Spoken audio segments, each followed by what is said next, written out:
Ratio analysis. This is for the students who are studying accounting in English medium for O-level, A-level or first year in the university. Also, if someone wants to get basic understanding about the ratio analysis, this will be helpful. Let's move to the lesson.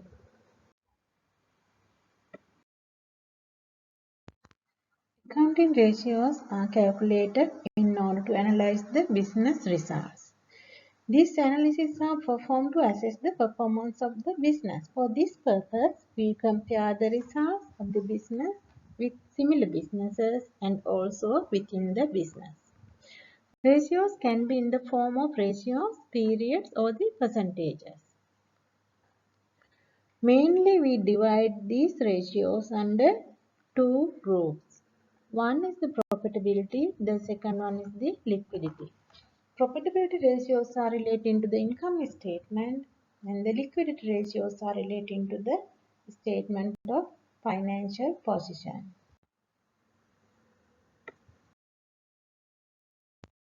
Profitability ratios.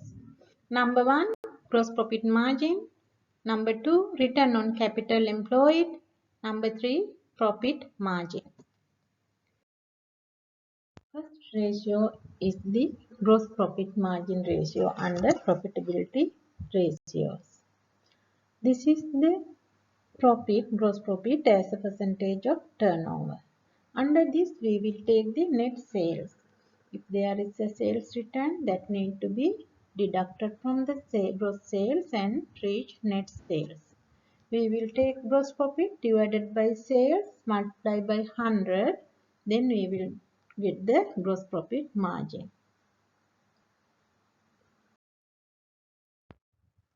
Second ratio is the return on capital employed. This is also known as ROCE. This shows the profit earned for the capital employed in the business. Profit for the year before interest divided by capital employed and multiply by 100. Then we will reach the return on capital employed. Number 3 is the profit margin ratio.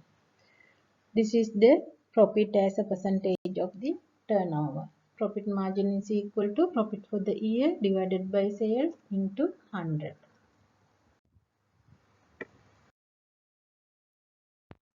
Now let's move to the liquidity ratios. These are the ratios relating to the statement of financial position.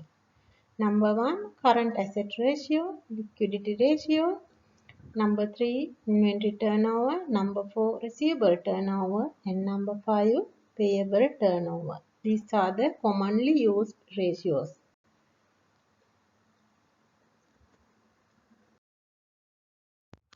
Current asset ratio.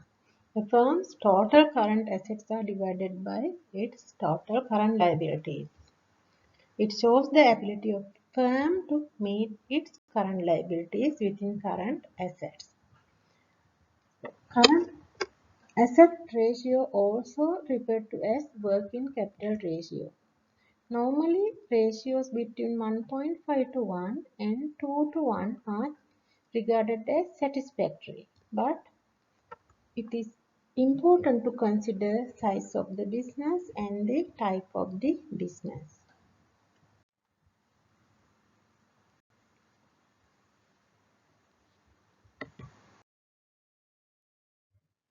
The working capital of business must adequate to finance the day-to-day trading activities. If the business is short of working capital, it may encounter some problems. Example, it cannot settle liabilities once they fall due, face difficulties in credit purchases, cannot take the advantages of the cash discount, and cannot take the business opportunities. Liquidity ratio. Current assets minus inventory into current liabilities. Liquid assets are the assets which are in the form of money or which can be easily converted into the cash. Ratios between 0.7 into 1 and 1 to 1 are generally regarded as satisfactory. But in this case also we need to consider the size of the business and the type of the business. Inventory turnover. Inventory turnover is calculated using cost of sales and average inventory. This gives the number of times that inventory is sold and replaced during the period. Another way we can calculate inventory period using average inventory and cost of sales. How do we calculate? We take the average inventory. Opening inventory plus closing inventory divided by 2. Then we will reach the average inventory divided by cost of sales into 365. This is the number of days on average inventory. Trade receivable turnover. Trade receivable turnover is calculated using average trade receivable divided by credit sales into 365. This also gives the number of days that credit customers take to settle their accounts. The rate of trade receivable days can be reduced by introducing some measures. Those are the measures like they can introduce cash discount. If they settle early, they can charge interest on late payments. They can improve credit control policy, can refuse further supply if they don't pay during the given period of time, and invoice discounting and debit financing. Trade payable turnover. Trade payable turnover is calculated using average trade payable divided by credit purchases into 365 days. So here also we get the number of days that the business take to pay their credit suppliers. If the period increases, it indicates that the business take longer time to settle their suppliers. There can be some adverse effects to the business if it takes longer period. Can damage the relationship with supplier. Supplier can charge interest on their overdue balances. Supplier may refuse further supply, and also they can lose the opportunity of cash discounts.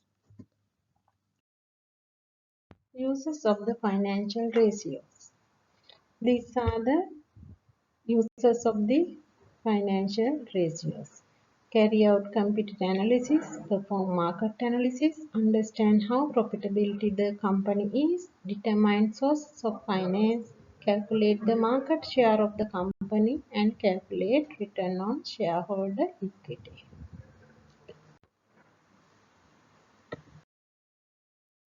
Hope you enjoyed the video. Please subscribe and share. Thank you very much.